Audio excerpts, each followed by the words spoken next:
राहुल गांधी की वोटाधिकार यात्रा में पीएम मोदी को गाली। दरभंगा में रैली के दौरान दी गई थी गाली। रैली के मंच से पीएम मोदी को कहे गए अपशब्द। दरभंगा के अतरबेल में हुई थी राहुल की रैली। यूथ कांग्रेस के नौशाद ने कराया था कार्यक्रम। कांग्रेस के मंच से मोदी को अपशब्द बोलने पर भड़के डिप्टी सीएम विजय सिन्हा। बोले, गाली देने वालों पर कार्रवाई होगी। राहुल तेजस्वी को माफी मांगनी चाहिए। एमपी के मंत्री विश्वास सारंग का कांग्रेस पर पलटवार। बोले, पीएम मोदी को गाली देना आपत्तिजनक। मोदी जी किसी के रहम से पीएम नहीं बने।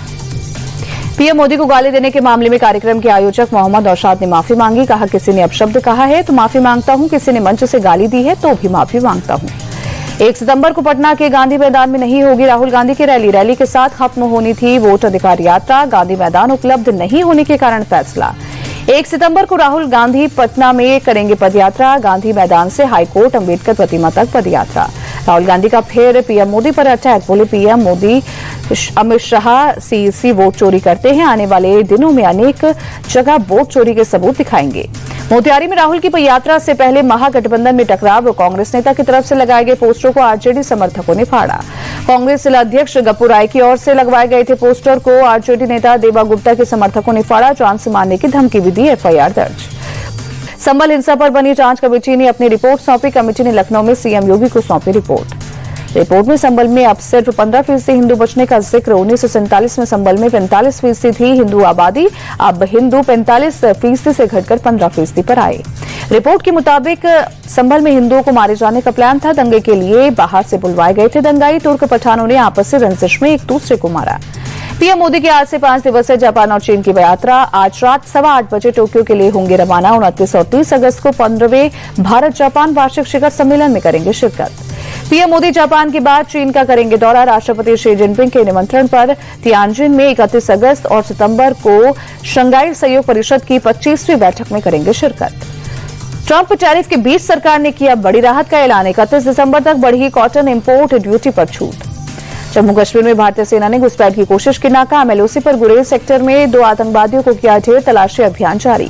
जम्मू कश्मीर के अवंतीपोरा में साकिब नाम का संदिग्ध आतंकवादी गिरफ्तार। पिस्तौल, मैगजीन और कारतूस भी बरामद। इसी साल मई में सीआरपीएफ परिसर पर ग्रेनेड हमले का है आरोपी।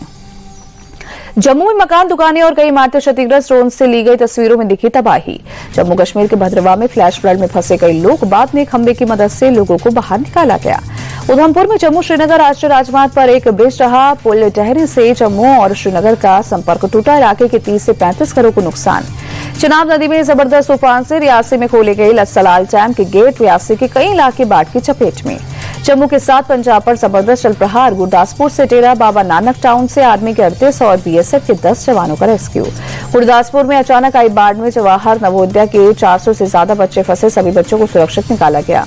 अमृतसर के रामदास इलाके में आई बाढ़ में कई लोग फंसे। लोगों को निकालने के लिए एनडीआरएफ की टीमें लगाई गई। हिमाचल प्रदेश के चंबा में लैंडस्लाइड से डर का पहाड़। 2 मंजिला मकान नदी में समाया। मनाली में ब्यास नदी का पानी तिब्बत कॉलोनी के बाउंड्री वॉल तोड़कर घुसा। कॉलोनी में करीब 130 लोगों के फंसे होने की आशंका और इन्हें सुरक्षित स्थानों तक पहुंचाया गया। तेलंगाना के कमारेड्डी क्षेत्र में भारी बारिश के कारण सड़क का एक हिस्सा बहा। रांची में झारखंड विधानसभा के बाहर विरोध प्रदर्शन। विपक्ष के नेता बाबूलाल मरांडी के साथ बीजेपी के कई प्रमुख नेता रहे मौजूद। लखनऊ में श्रम कानूनों को आसान करने के लिए बैठक। सीएम योगी ने की बैठक की अध्यक्षता। दिल्ली विश्वविद्यालय के छात्रों के लिए बस सेवा फिर हुई शुरू। दिल्ली की सीएम रेखा गुप्ता और मंत्री पंकज कुमार सिंह ने दिखाई हरी झंडी। बस सेवा को शुरू करते हुए सीएम रेखा ने कहा, छात्रों की बंद पड़ी बसों की चिंता न आपने की और न ही कांग्रेस की सरकार ने की।